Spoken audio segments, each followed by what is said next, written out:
marché de l'emploi au Canada. Et c'est ce qu'on va voir ensemble aujourd'hui.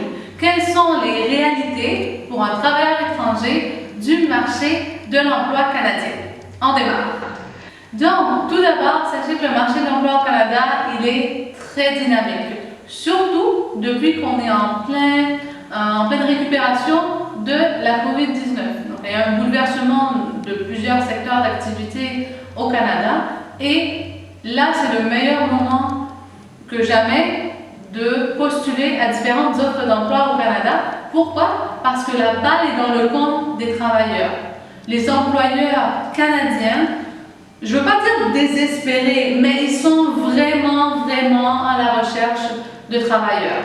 Bien sûr, c'est plus facile pour un employeur canadien d'embaucher une personne qui se trouve déjà en sol canadien.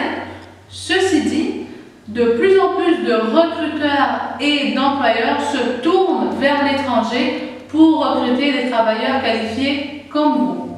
Donc, d'abord, quels sont les secteurs d'activité qui recrutent? Je ne veux pas dire tous les secteurs d'activité, mais à peu près. Dans le sens où on a beaucoup de demandes et d'offres d'emploi dans les secteurs de la santé. On a également beaucoup d'offres dans tous les secteurs qui entourent le service à la clientèle, l'hôtellerie, la restauration.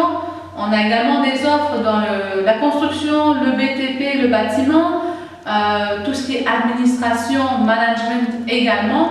Donc vous voyez, ça couvre un vaste éventail d'opportunités d'emploi pour vous.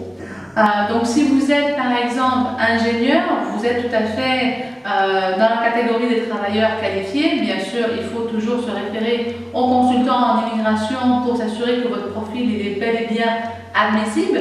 Mais de manière générale, lorsque vous avez fait des études ou que vous avez développé des compétences grâce à votre expérience de travail, vous pourriez être admissible à postuler à des offres d'emploi au Canada. Donc, pour bien approcher le marché de l'emploi, gardez en tête que le Canada, c'est un immense territoire. Là, je ne vous apprends rien, vous savez très bien que le Canada, c'est le deuxième plus grand pays de la planète. Ceci dit, c'est plutôt vide. Lorsqu'on regarde l'étendue du territoire, tout le nord, eh bien, il y a des populations effectivement qui y habitent, mais la vaste majorité des villes se trouvent dans le sud du Canada, à moins de 100 km de la frontière américaine. Donc pour des raisons surtout climatiques, les gens au Canada vont habiter dans le sud du pays. C'est là, entre autres, qu'on retrouve les 3 villes les plus importantes au Canada, et c'est-à-dire Toronto, Montréal et Vancouver.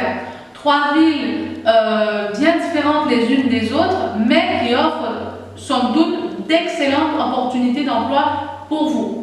Toronto, ville dynamique, toujours en mouvement, beaucoup d'emplois dans les secteurs de pointe, la technologie par exemple, un coût de la vie plus élevé, mais en même temps des salaires qui ont été revus à la hausse au cours des dernières années parce qu'il y a cette pénurie de main-d'œuvre.